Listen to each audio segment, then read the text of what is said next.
Page 111, The Irish Washerwoman. A very well-known Irish melody. I like Irish music. It just lifts me up. It's just happy. They seem to be introducing a new time signature here. I guess so, because I can't remember what time signatures you've had or you haven't. But again, it doesn't matter what the time signature is. As long as you understand how the numbers work, they could be any numbers. This is 6/8. We've not had 6/8 before. I'm going to pretend like we haven't. So let's talk about 6/8 time signature. The top number 6 tells you how far to count or how many beats are in a measure. There's 6 of them. The bottom note tells you what you're counting, because it's nice to know what you're counting if you're counting something, or which note gets a beat. In the past, it's been 4 pretty much. And now it's an 8. So an 8th note gets a beat. So in 6/8 time, you usually see a whole lot of 8th notes everywhere because each one gets a beat. Well, that means the 16th notes get half a beat. So 1 and 2 and 3 and. So counting-wise is not quite so bad, even though there's a lot of notes everywhere.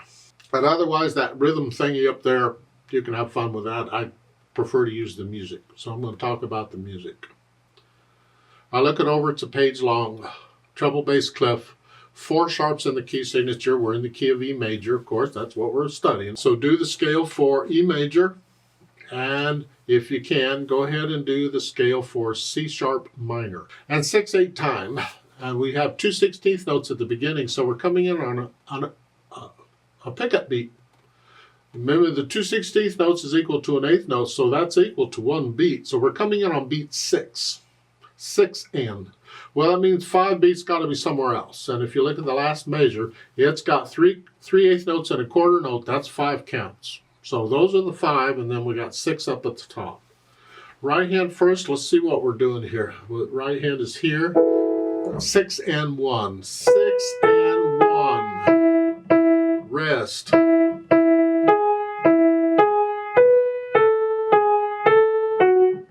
Rest.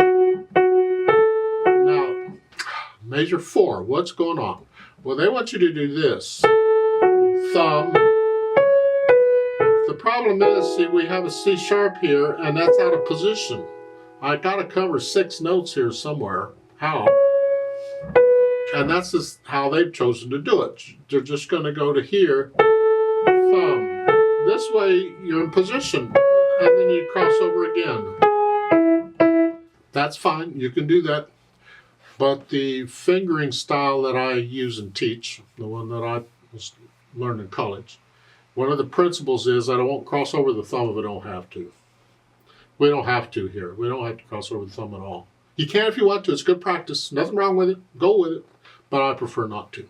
So in measure 4, rather than here, the first 2 notes are the same. But rather than thumb, I'm going to reach up and use 3rd. Here, I'm just going to do that. Now I can reach the C sharp. And then for measure 5, the first note's going to be with 2nd finger. I reached it. And then I'm back. So I just changed a little bit. I just spread it out a little bit. So it's... That's all I did. You decide on the fingering you want, or your teacher can help you. If it's different than the book, pencil it in and stick with it. Now, measure 8, we're at the end of the 2nd line. 1, 2, 3, 4, 5, 6, 1. 6 and 1. Now, measure 10 is here. And here. And you can go ahead and use 2 and 1 here because they're both black keys. It doesn't matter how big your hands are. You'll fit. Rest. Now they want on measure 12, they want you to cross over for 1 note, and that's okay. You're just crossing over for 1 note. You're not changing hand position. You're just crossing over for 1 note. It's another way we can cover 6 notes with 5 fingers. That's fine. And then you're sticking with thumb. Left hand, well, let's see. You got the 1 chord. We're not using the middle note. Actually, the middle note's in the right hand. You have to consider both hands with the chord. This is fine. Here. 1, 2, 3. Make sure you lift up for the rest. 1, 2, 3, 4, 5, 6. 1, 2, 3, 4. Remember, a dotted quarter note's the same as 3 eighth notes. Well, in this case, it's going to get 3 counts. And then the next one is 5/7 chord. 2, 3, rest. 3, and this is basically what you're doing in the left hand. Till you get down to the last line. Now we're here. We have the 4 chord. If you don't want to fit up in here, you do it that way. I don't know how big your hands are. Here, just one beat. 1, 2, 3. 1, 2, 3. And then here, just stay in this position. And the 5/7 chord. And on measures 13 and 14, those are eighth notes. This is one count. 1, 2, 3, 4, 5, 6. But on the last 2 measures, those are quarter notes. They get 2 counts. 1, 2, 3. 1, 2. During the rest, you come down. Here. Okay. Put the hands together. This should be interesting. Take it slow and easy, and hesitate when you need to right now. It doesn't matter. So we're here, here. It's important. That second E is by itself. The left hand's resting. Again.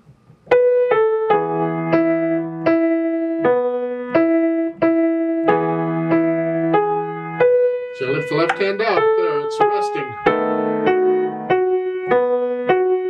Let's go down to the last line. Measure 13. You're here.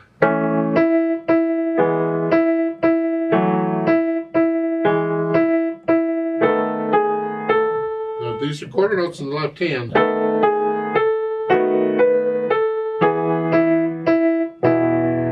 Like so. I went kind of fast. You take it at your speed, work it out, and then go back over it slowly and carefully and work out the hesitations. It would be nice if you could play most of this without looking at the keyboard, where you can feel going these chords and this little moving around you're doing without looking eventually. You have to look at the end when you go here to here. You gotta look at that, of course. But even in these last line in here, nice to do that without looking at the keyboard if you can, eventually. Then once you have the hesitations under control, it's a steady beat. And then I think about the articulation. And in this case, it's pretty connected. I'm talking melody.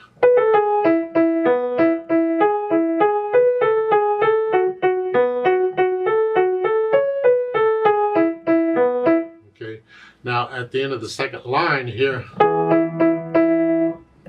it's a new phrase. You can do that. Lift both hands up. So just a speck of silence before you go on. So really the song appears to be in 2 phrases. The first 2 lines is a phrase, you connect it, and then the last 2 lines is a phrase. It's one way of interpreting it. You may find another, your teacher may suggest another, but that's what I'm seeing. Then the dynamics. Moderately loud. And at the end of the second line, for the second phrase, you go up to loud. You have to decide what those are, but we're talking melody. So this first one is sort of soft, and then loud. Loud. So when the left hand gets melody, it's got to come out. And then the second phrase, you go up. Just more weight. Just more weight on it for the melody. Now at the end, the last measure, we want to hear that. Not that. Keep that under. Otherwise, this will drown it out. It just drowns it out. Ugh. Keep the left hand in the background unless it's playing melody. Then the speed with spirit. It's happy. Whatever you think that. It's got to be accurate.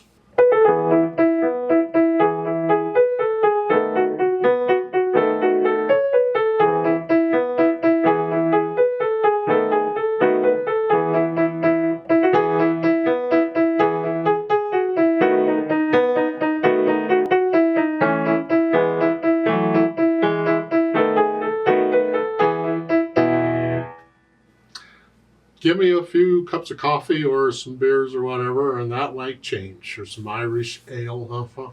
Look at the first full measure at the top here. You see those dashed lines going back and forth?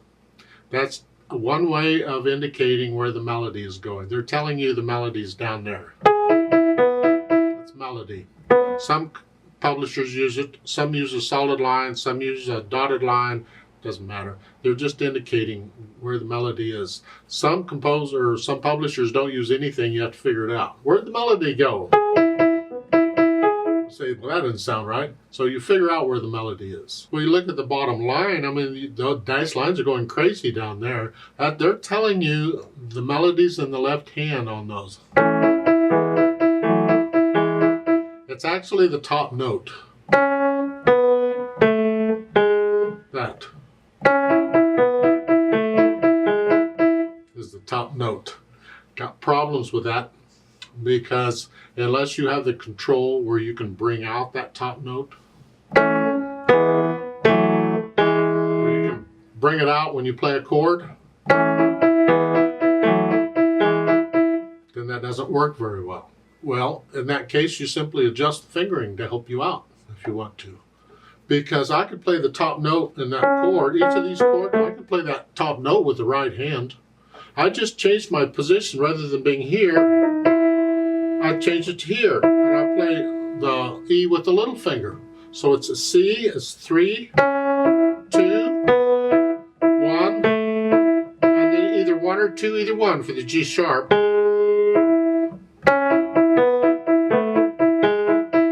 And then on that measure 14, the end of it, that last note, you got to come back up. It's a repeated note. You can do that. This way you're ready to go on. You can find a fingering that allows you to do that. So in measure 12, it would be here, 4 or 3, whichever. This way you're in position to go on. You want to 2 notes in the left hand here. This and here. And then here, just 1 note there. No. There's different ways of handling it. So just changing the fingering can make a huge difference on control and the effect it has to the sound. Don't be locked in that well because those notes are in the lower staff and as part of that chord I have to play it with that hand. You don't. There's no rule says that. I know some teachers have taught, oh, you got to play it this way. I strongly disagree. That you play any note with any hand, whatever you need to do to make it work. Now the show pedal in the last measure at the bottom, I strongly disagree with that. I'm not going to introduce pedal there at the end all of a sudden.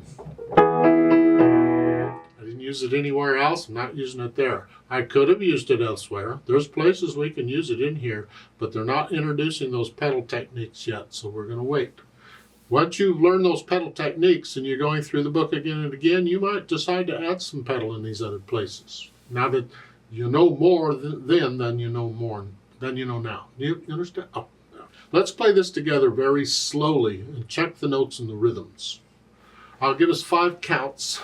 Now, I'm not going to do the louds and softs. We're just playing the notes and the rhythms.